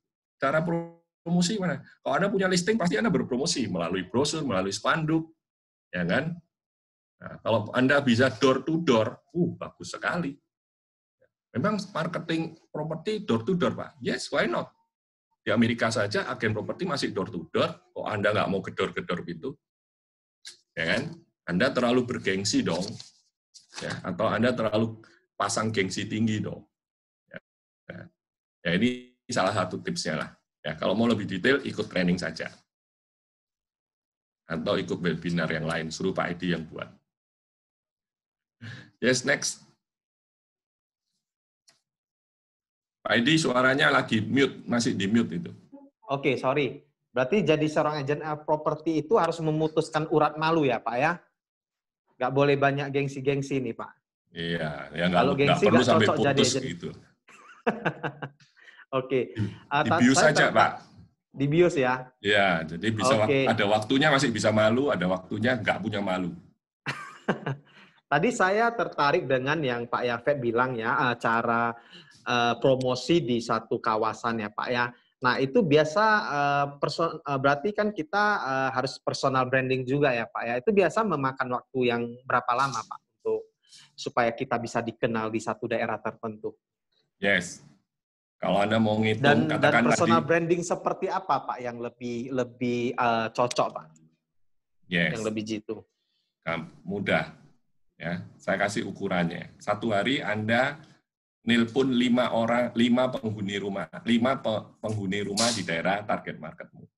Kalau Anda telepon 5, 1 tahun, 300 hari kerja, 1.500 yang Anda sudah telepon. Dan Anda sudah berkenalan dengan penghuni rumah. Kalau Anda punya 10.000 penghuni rumah di daerah target marketmu, dalam waktu 5 tahun, 7.500 orang penghuni di daerah target marketmu sudah mengenal kamu sebagai agen properti. Jadi 5 tahun adalah ukuran. Ya. Itu baru telepon. Belum spandukmu yang bertebaran di mana-mana. Karena kamu punya listing dalam 5 tahun. Belum lagi brosur yang kamu sebar. Belum lagi kamu gedor-gedor pintu. Ting-tong, gitu kan. Berapa pintu yang Anda bisa ketuk setiap minggunya. Ya, mungkin setiap hari Sabtu Anda keliling target marketmu. Anda tahu waktu saya menghitung harga tanah untuk seluruh kawasan perumahan di Surabaya dan komersial di Surabaya, saya harus menghitung jumlah rumah di daerah itu. Dari satu gang ke gang yang lain. Jadi satu kompleks perumahan saya tahu jumlah rumahnya ada berapa. Oke? Dari cara menghitung ujungnya yang genap, ujung utara berapa, ujung selatan berapa. Yang ganjil, ujung utara, ujung selatan. Dengan begitu bisa dijumlahin satu kompleks. Berapa banyak rumah. Karena saya menyebar brosur setiap bulan, berpindah-pindah. Surabaya Timur 10.000 brosur, Surabaya Barat 10.000 brosur. Begitu bergantian, terus berputar-putar di seluruh Surabaya. Biasa memakan waktu berapa lama, Pak? Lebih kurang, Pak? 5 tahun. Wah, Kalau 10.000 ya. Kalau 10.000 kawasannya. Wah, berarti kita harus sabar juga ya, Pak ya? Yes, kan 5 tahun juga sudah menghasilkan, Pak. Menghasilkan, Ya, benar. 5 tahun kalau 5 tahun kita menjadi nomor 1 ya di daerah tersebut ya, Pak ya? Yes, menjadi top of mind brand broker properti untuk daerah tersebut. Oke, kita lanjut ke pertanyaan berikutnya ya, Pak ya. Apakah penjelasan Pak Yafet ini khusus untuk secondary market, untuk primary, Pak? Gimana, Pak? Tadi penjelasan Bapak memang apakah cocok untuk yang primary juga? Enggak. Yang primary nanti ini yang poin subtopik yang kelima. Oke. Setelah ini ya kita lanjut ke bab berikutnya ya. Nggak usah khawatir, semua tercatat. Nah, ini ada pertanyaan dari Pak Rudi Sutanto ya. Broker yang telah mengikuti uji kompetensi broker, apakah sudah boleh disebut sebagai broker profesional? Dan seberapa penting sertifikat kompetensi bagi penjual dan pembeli? Seberapa bisa kita meminta pertanggungjawaban broker atas kinerjanya, dan apa pula bentuk pertanggungjawaban tersebut, Pak? Yes. Sertifikat itu mengukur kemampuan broker. Ya. Tidak mengukur apa yang dia lakukan.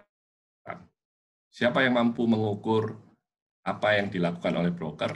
Customer. Oke.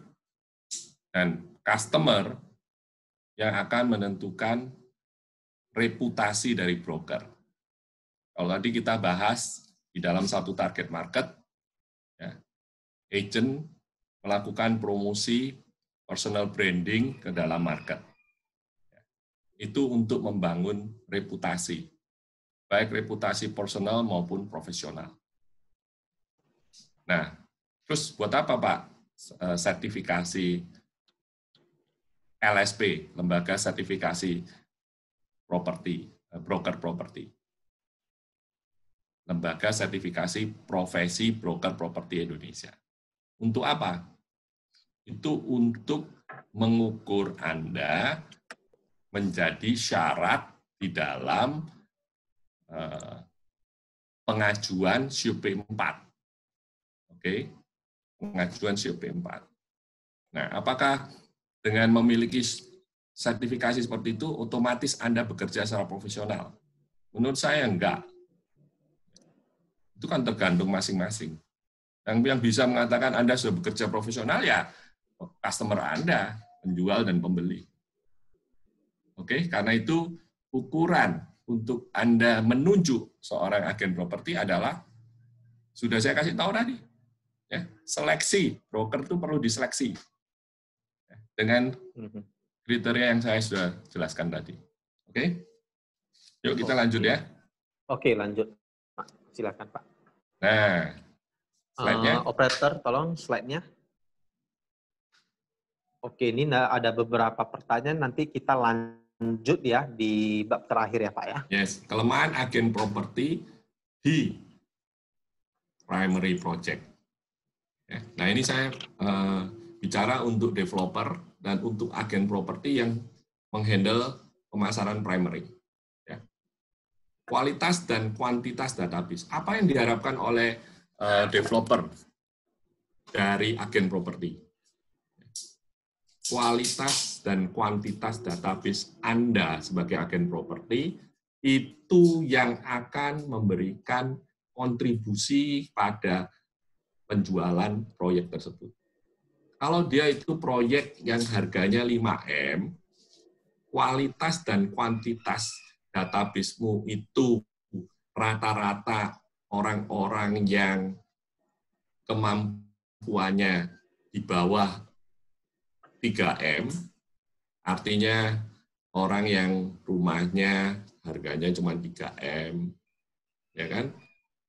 Bagaimana Anda bisa menjual properti yang harganya 5M ke atas. Ada nggak mereka potensi untuk membeli? Ya. Ada berapa banyak? Katakanlah di dalam database-mu yang isinya 200 orang, ya kan? Yang rumahnya 3M ada berapa banyak? Kalau cuma 5 orang, ya oke, 5 orang yang rumahnya 3M ini mungkin mau pindah ke atau mau beli ruko yang harganya 5M. Mungkin ada potensi. Tapi bagaimana kualitas hubungan Anda dengan si database-mu ini? Ya kan? Apakah Anda orang yang dipercaya sebagai agent properti profesional oleh 5 orang ini? Ya kan?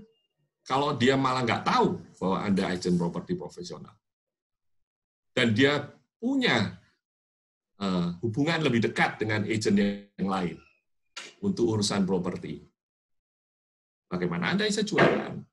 Ya, developer, bagaimana mengukur kualitas dan kuantitas dari database dari agen properti?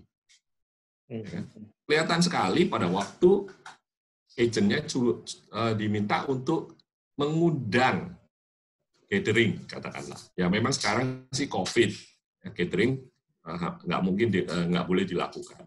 Tapi kalau sudah nggak ada COVID, mampu nggak agent mengundang orang yang potensial datang dalam gathering dari primary project? Kalau dia nggak punya database, atau database-nya terlalu sedikit, kualitas hubungannya tidak dekat, bagaimana dia bisa ngundang? Ya, kalau nggak mampu ngundang, ya artinya dia nggak mampu jualan properti proyek tersebut. Yang kedua, kuantitas agent penggembira. Ya kan? Developer, kalau dia ngadakan agent gathering, ngumpulin agent untuk PK, perlu nggak sih dia mengumpulkan agent sebanyak mungkin?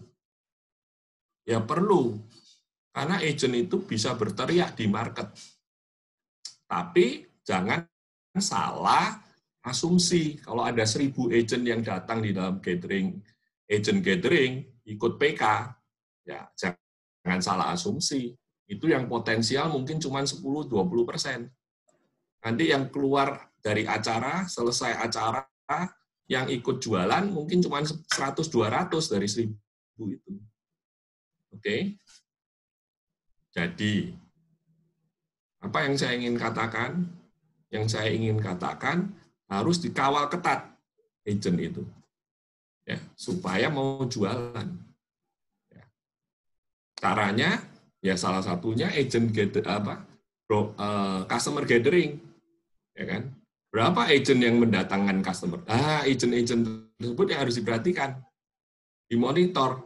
Tapi jangan juga salah analisa, karena bisa aja yang diundang agent itu familinya, ya, yang datang untuk makan misalnya, ya kan salah analisa ini. Iya, ya benar. Jadi Pernah harus kejadian, Pak. ada parameter-parameter yang dibuat oleh developer, ya kan, untuk mengukur kemampuan agent. Ya, apa itu parameternya? Ya nanti bicara sama saya aja developernya, ya kan nggak dibuka semua di sini kan. Agent aktif dan agent agresif. Oh, developer harus bisa bedakan. Ada yang agent itu aktif. Aktif apa? Aktif jaga pameran, aktif jaga open house. Tapi nggak aktif mengundang customer. Kalau agent cuma aktif begitu, itu nggak agresif namanya. Ya. Kalau agent hanya nampung orang yang datang karena promosi, itu nggak agresif agentnya. Ya. Developer butuh agent yang agresif, tapi developer juga jangan kegeeran. Developer juga harus buat program yang menarik dong, ya kan? Proyeknya juga harus kompetitif kan? Ya, dia kan juga head to head di dalam market dengan proyek yang lain. Agent itu bukan superhero, ya kan? Ya, dia cukup super sales saja, bukan superhero. Yang keempat, poinnya, penguasaan produk knowledge-nya bagaimana? Jadi setelah PK, agent itu perlu dites. Kalau enggak, kacau lah apa yang dia sampaikan ke customer. Ya. Kalau apa yang dia sampaikan ke customer kacau, bisa aja kekecewaan terjadi sebelum transaksi. Yang celaka itu kekecewaan terjadi setelah transaksi. Ya kan? Makanya developer suka memberi catatan ya, bahwa informasi yang disampaikan ini bukan hanya informasi yang disampaikan ini yang menjadi tanggung jawab developer, bukan yang disampaikan agent. Bisa kacau-kacau begitu kan? Database versus target market dari project, ya kan? Tadi sudah disinggung, kalau database agent itu orang-orang yang punya rumah landed harganya 2M ke bawah. Bagaimana dia bisa jualan apartemen mewah yang harganya 3M? Ya kan? Kalau di kota yang lifestyle untuk tinggal di apartemen itu masih rendah. Jualan apartemen yang harganya 3M, 4M, yang mewah itu sebuah lifestyle, bukan sebuah kebutuhan. Ya kan? Jadi harus tahu betul target market dari project itu harus selaras dengan database dari agent. Oke. Bagaimana kemampuan agent melakukan leverage? Oke. Apa itu leverage? Leverage artinya agent menggunakan pihak lain ya, untuk mengungkit daya jualnya dia. Misalnya, kalau saya jual apartemen mewah, saya agent, saya punya teman nggak yang menjadi sales, misalnya mobil mewah, kayak gitu. Sales asuransi yang high-end, klien-kliennya. Atau saya punya teman yang sales farmasi, yang kenal dokter-dokter yang top di kota itu. Nah, kalau saya punya, ya saya bisa lakukan leverage. Tapi kalau saya nggak punya, siapa yang meleverage saya? Ketujuh, pemahaman aspek legal dan perizinan itu harus betul-betul dikuasai oleh agent. Karena pertanyaan pembeli seperti itu, detail sekali. Apalagi kalau sudah ada proyek macet. Dan proyek yang kita pasarkan ini proyek sejenis dengan proyek macet tersebut. Ya, apalagi kalau sudah ada proyek yang tertunda terimanya. Dan proyek yang kita pasarkan ini sejenis dengan proyek yang tertunda. Maka ya, aspek perizinan, aspek legalnya harus dipahami betul-betul oleh si agent. Seberapa banyak agent mempelajari aspek legal dan perizinan dari proyek tersebut? Pertanyaannya. Yuk kita lanjutin sampai selesai ya. Yang ke-6. Silakan. Nanti baru terakhir kita tanya jawab ya. Baik. Ini jam 11.35. Mungkin 10 menit lagi kita selesai. Oke. Ya. Yuk sekarang kita subtopik yang ke-6 mengenai keuntungan penjual, pembeli, investor bekerja sama dengan agen properti. Silakan. Slide-nya. Ini lagi di share screen ya. Oke. Yang ke-6. Yeah. Yang ke-6 ya, keuntungan penjual, pembeli, dan investor bekerja sama dengan agen. Yes. Ya. Kalau penjual, pembeli, dan investor ingin bekerja sama dengan agen properti, ya, pahami poin-poin berikut. 1. Network broker yang efektif. Broker yang ketemu sama Anda sebagai penjual, pembeli, investor, apakah punya network yang efektif? Salah satu cerminan network adalah data. Data apa saja? Data listing, data pembeli, data properti yang ada di lokasi yang menjadi target Anda membeli properti, yang menjadi lokasi Anda menjual properti, yang menjadi sasaran Anda mau investasi. Dan data yang paling penting lagi, data network broker-broker yang dia ajak kerjasama. Supaya broker tersebut bisa membuka network-nya secara lebih transparan. Network listingnya, network pembelinya, network data teman-teman brokernya, semua terbuka. Berikutnya adalah kenapa Anda diuntungkan sebagai penjual, pembeli, dan investor. Karena Anda punya predictable cost. Cost Anda itu terprediksi, yaitu 3% komisi. Udah Anda nggak usah mikirin cost yang lain. Ya. Menjual properti itu sebuah bisnis. Membeli properti juga sebuah bisnis. Investasi properti juga sebuah bisnis. Anda mampu memprediksi cost itu sudah hal yang di dalam bisnis, cost yang predictable itu yang disukai pengusaha. Ya kan? Kalau tanda kutip uang suap, uang gratifikasi, itu tidak terprediksi nilainya. Pengusaha nggak suka. Predictable cost, sekaligus komisi adalah intanggency. Ya, terjadinya kalau transaksi, alias success fee. Ya. Kalau nggak transaksi, nggak ada biaya itu kok. Nah, kalau Anda betul-betul paham, apalagi Anda pengusaha, sebetulnya komisi adalah hal yang Anda sudah bisa antisipasi dan Anda tidak alergi terhadap komisi. Ya. Jadi kalau ada pengusaha yang menawar-nawar komisinya broker, ya, saya meragukan itu entrepreneurship-nya dia. Ya kan? Sebetulnya dia pengusaha atau dia spekulan. Oke. Kalau pengusaha dia bisa memperhitungkan cost yang terprediksi. Oke, yang ketiga, edukasi dan informasi yang up to date. Nah, minta tuh sama broker, edukasi dan informasi yang up to date. Database listing dan buyer yang banyak, minta datanya. Ya. Negosiator yang tampil, wah, akan ditunjukkan. Makanya kalau broker negosiasi, ya kan, terus Anda ajak yang ditekan harganya, protes dong. Apalagi kalau dia tidak bisa menunjukkan data market. Anda mau turun harga itu harus ada didukung oleh data market. Ya, review legal, pajak, KPR, perizinan harus mampu dilakukan. Nah, apalagi kalau dia mampu lakukan perhitungan investasi. Ya, apalagi kalau dia mampu bicara opportunity cost. Wah, dia broker yang canggih, yang pantas kerjasama dengan investor. Ya, next, terakhir.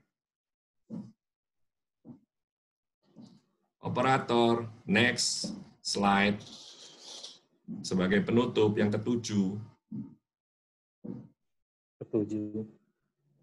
Berarti banyak sekali keuntungan penjual, pembeli, dan investor yang bekerja sama dengan agen ya Pak ya. Mungkin ini kita bisa presentasi ke mereka ya Pak ya, sehingga mungkin mindset mereka menjadi terbuka. Baik. Oke, terakhir ya, saya akan tutup dengan materi penutup ini, yaitu pertama, catatan penting lainnya pertama adalah pembeli sebaiknya bekerja sama dengan agen. Pembeli sebaiknya bekerja sama bukan dengan agen yang listing. Oke.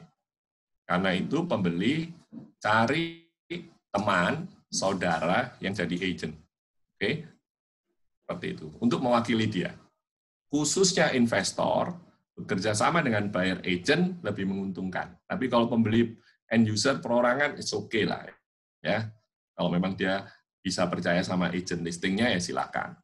Yang ketiga, ya, developer lebih menguntungkan memilih agent yang punya database yang sesuai dengan target market dari proyeknya. Ini catatan penting ya, yang perlu direnungkan, yang perlu dipikirkan. Yang keempat, kemampuan agent berbeda-beda. Oke.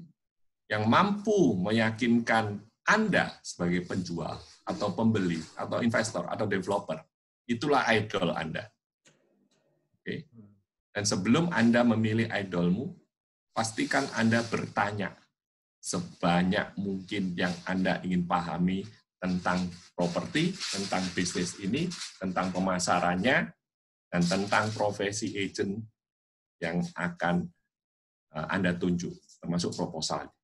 Saya rasa sudah cukup, sekarang tinggal nampung pertanyaan, waktunya tinggal sedikit soalnya. Iya, luar biasa sekali pemaparan Pak Yafet. Ya, baik, kita langsung apa aja ya, Q&A ya. Ini ada pertanyaan dari Pak J. Manaris ya. Bagaimana cara seorang agent memilih kantor properti yang berkualitas, Pak? Ya, silakan Pak Yafet. Yes. Bagaimana cara seorang agent memilih kantor properti yang berkualitas? Pertanyaan. Memilih kantor properti yang berkualitas. Satu, dari sisi brand-nya. Sudah berapa tahun brand-nya ada di dalam market. Dua, pilih jaringannya. Ada berapa luas jaringannya secara lokal maupun nasional. Tiga, pilih yang kasih training secara gradual ya, secara bertahap, sesuai jenjang. 4, pilih kantornya sekarang. Tempat Anda bergabung, ya, tempat Anda bisa belajar dari prinsipalnya. Karena setelah training, Anda harus on the job training di kantor Anda masing-masing, Anda harus disupport, Anda harus dikasih direction oleh kantornya masing-masing. Ya, jadi jangan pilih berdasarkan pertemanan. Oke. Ya boleh kalau memang kantor itu juga memang patut dipilih. Ya. Tapi kalau Anda bergabung dengan satu kantor karena itu temanmu, padahal dia brand-nya brand yang masih baru, kemudian network-nya terbatas, kemudian trainingnya nggak cukup memadai, ya kalau Anda pilih kantor yang begitu, Anda sedang memberi limitasi kepada perkembangan dari karier dan bisnis Anda. Oke, next question. Oke, ini ada Pak Gede Ardana yang memberikan apresiasi kepada Pak Yafet ya. Terima kasih. Pemaparan Pak Yafet ini sangat luar biasa, lugas, 4 bab mengupas penuh semuanya. Kiat-kiat menjadi seorang property broker profesional ya, property seller, property buyer, property agent seller ya. Terima kasih sharing dan strategi ilmunya Pak Yafet dari Sama-sama. Pak Gede Perdana. Ya, dari pertanyaan dari Pak Jemanaris ya. Ini untuk akte jual beli sebaiknya kita pakai notaris dan PPAT siapa ya Pak? Penjual atau pembeli? Dan siapa yang tanggung biayanya? Kalau di Surabaya, sejak tahun 2001, jadi sudah 19 tahun yang lalu, saya bekerja sama dengan beberapa notaris, sehingga untuk biaya perjanjian pengikatan jual beli, atau akte jual beli, atau perjanjian sewa menyewa, saya kasih free. Ya. Jadi, saya yakin nggak ada yang lakukan terobosan itu, kecuali saya. Oke, itu poinnya supaya kantor-kantor agent juga memikirkan nih, kasih servis tambahan kepada penjual dan pembeli supaya bisa dapat free. Ya, tentu yang bayar kantor agentnya, ya kan? Nah, sekarang pertanyaannya, Pak dibawa ke kantor notaris PPAT yang mana Pak? Pilihannya penjual atau pilihannya pembeli, ya, atau pilihannya agent? Ya kan? Kalau pilihannya penjual, ya kan, pembeli merasa nggak nyaman dong. Itu nanti ujung-ujungnya kan pembeli yang dapat, yang pegang sertifikat, ya kan. Maka pada umumnya pilihan pembeli, ya, pilihan pembeli. Pak, bagaimana tentang adanya notaris yang ternyata berkolusi atau kong kali kong sama pembeli? Ya, saya pikir kalau mau lebih netral ya pilihannya bank lah. Kalau kita mau mikir risiko ya banyak sekali Pak. Bagaimana kalau banknya ini itu dan lain-lain? Ya pilih bank yang bisa Anda percaya, gitu kan? Jadi saya rasa secara umum nggak ada masalah lah dengan notaris PPAT. Yang menjadi masalah biasanya biayanya, ya biaya penjual akte jual belinya siapa yang bayar, ya kan? Ya yang bayar itu hasil negosiasi lah, ya kan? Ya, kalau di Surabaya sudah nggak usah bicara itu lagi kalau transaksi bersama era. Tapi kalau di tempat Anda ya negosiasi antara pembeli penjual itu kan bagian dari harga, ya kan? Jadi ya negosiasilah. Pak, kenapa nggak ke notaris pilihannya agent? Ah ini yang nggak benar nih, ya kan? Kenapa saya bikin free notaris akte jual beli dan ikatan jual beli dan perjanjian sewa menyewa? Karena agent punya kecenderungan apa itu? Malakin notaris PPAT. Nah, ini sedikit rahasia kelemahan juga ini, ya kan? Agent nggak suka ini saya bicara ya. Ya sudahlah, saya nggak bicara lah. Cukup dalam tanda kutip dipalakin tuh notaris sama PPAT, ya kan? kasihan Anda nggak profesional banget gitu kan. Ya, itu yang menyebabkan saya dapat laporan dari notaris BPAT di Surabaya. Kemudian saya merasa ini agent saya bisa nggak profesional di dalam pandangan penjual pembeli saya yang sudah membayar komisi gitu kan. Akhirnya saya buat kerjasama dengan notaris BPAT. Ini untuk mencegah agent saya ya toh berprofesi ganda. Ya. Selain jadi broker juga pemalak dalam tanda kutip gitu ya. Uang sampingan ya Pak ya, profesi sampingan ya. Ya. Ceperan lah ya. Ceperan. Ini ya, ada yang bertanya, Oke, ini ada yang bertanya apakah hasil rekamannya bisa dibagi. Nanti ini hasil rekamannya ini akan saya upload di YouTube Edi Sanjaya ya. Itu nanti mungkin nanti sore udah bisa terupload di YouTube Edi Sanjaya. Bapak Ibu bisa cek di YouTube Edi Sanjaya. Oke, Pak ini ada WA yang masuk ya Pak ya. Ini ada yang menanyakan, Pak bagaimana cara mendapatkan database yang kita ingin Pak, yang sesuai dengan target market kita? Silakan Pak Yafet. Yes, kalau soal database tentang harga, ya kan, ya cari sendiri. Ya, saya kasih pembanding ya. Di Amerika itu ada database properti yang di-expose atau dikeluarkan oleh asosiasi National Association of Realtor. Jadi semua listing itu tertampung di dalam website-nya NAR. Ya. Sekarang perbandingannya di Indonesia, AREBI, Asosiasi Real Estate Broker Indonesia, ya kan? Punya data nggak tentang listing properti? Nggak ada. Artinya apa? Artinya ya member AREBI cari sendiri-sendiri, buat website sendiri-sendiri, ya kan?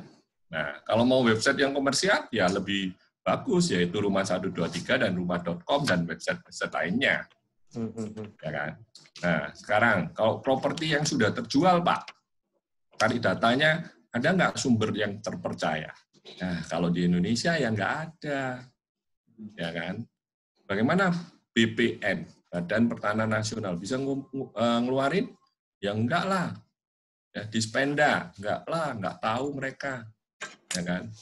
Kantor pajak, KPP, yang enggak punya datanya mereka. Ya kan? Kenapa? Karena harga transaksi yang dilaporkan penjual pembeli itu seringkali kan bukan yang real, atau bahkan hampir, bisa dikatakan hampir semuanya enggak real. Ya kan? Jadi bagaimana data seperti itu mau diekspos? Ya biasanya juga nggak ada. Jadi broker yang sukses di Indonesia adalah broker yang lebih hebat daripada broker di Amerika dalam hal penguasaan data di dalam market. Ya. Kalau di Indonesia ini kita ditanya oleh customer, ya, di Surabaya ini day on market berapa hari ya properti terjual? Day on market. Artinya begitu properti masuk dalam pasar sampai terjual itu berapa hari? Kagak ada yang bisa jawab. Oke. Kalau di Amerika itu NAR, National Association of Realtor Amerika itu kasih pengumuman. Oke. Kalau di LA day on market untuk residensial berapa hari? Oke, katakan 72 hari. Rata-rata terjual 72 hari. Ya kan? Kalau di sini, ya tanya sama siapa? Tanya sama saya juga saya nggak bisa jawab. Oke. Yang paling tahu siapa? Yang paling tahu adalah agent yang menguasai target market tersebut. Karena dia menguasai data yang ada di sana. Jadi dia tahu mulai properti itu pas pemiliknya mau jual, mulai listing, sampai terjual, dia tahu berapa lama. Dan terjualnya berapa, harusnya dia tahu. Karena itu target marketnya dia. Ya, seperti itu. Ya. Oke, baik Pak Yafet. Pemaparan Bapak sangat luar biasa ya. Ini ada beberapa pertanyaan yang masuk. Mungkin saya skip aja ya Pak ya, karena akibat keterbatasan waktu. ya Pak ya. Jadi sebelum saya closing, mungkin ada pesan tips untuk para audiens Pak. Silakan Pak. Oke, saya tutup webinar ini dengan beberapa pesan atau katakanlah kata-kata penutup untuk pembeli, penjual, ya, gunakan jasa agen properti yang profesional. Caranya Anda tahu dia profesional atau enggak, ya diuji sesuai dengan atau kriteria prasyarat yang sudah saya ceritakan tadi. Bagi agen properti, saya ingin kasih catatan, kalau Anda ingin menjadi agen properti yang profesional, ya kan, ikutin ya, semua yang sudah saya sampaikan sebagai catatan untuk bisa menjadi broker idol. Oke. Sudah cukup, saya rasa. Cukup ya Pak ya. Terima kasih. Iya. Selamat siang. Terima kasih Pak Yafet ya, pemaparan dari Bapak yang sangat luar biasa ya. Semoga webinar ini bisa bermanfaat untuk Bapak Ibu semua ya. Dan di webinar ini kami juga membuka donasi yang bekerja sama dengan Jababeka, Yayasan Pendidikan Universitas Presiden, Badan Nasional Penanggulangan Bencana (BNPB) yang dananya untuk kegiatan sosial dengan target memberikan susu bubuk dan nutrisi lainnya untuk para balita dan anak-anak yang orang tuanya kehilangan pekerjaan ya. Dan bantuan ini akan kami laporkan langsung ke Kepala BNPB, Bapak Jenderal Doni Munardo ya, karena sekarang pemerintah lagi fokus menolong anak-anak yang kekurangan nutrisi. Jadi ini di screen ada tercantum ya, itu donasi bisa transfer ke BCA dengan account 873 11111111 atas nama Yayasan Pendidikan Universitas Presiden ya. Bagi Bapak Ibu yang mau mengetahui informasi tentang Era Ascot dan Era Ascot Talk Show, Anda bisa follow Instagram Era Ascot ya, @era_ascot dan YouTube Edi Sanjaya. Sekali lagi Instagram @era_ascot ya, dan YouTube Edi Sanjaya. Mungkin saya langsung akhiri saja ya acara ini ya. Sekali lagi terima kasih banyak kepada para narasumber, Pak Yafet ya, yang sudah menjadi narasumber yang luar biasa, dan semua audiens yang sudah mengikuti acara ini hingga selesai ya. Sampai jumpa kembali di Era Ascot Talk Show hari Jumat depan jam 10. Ya, terima kasih, salam sukses dan sukses selalu. Terima kasih.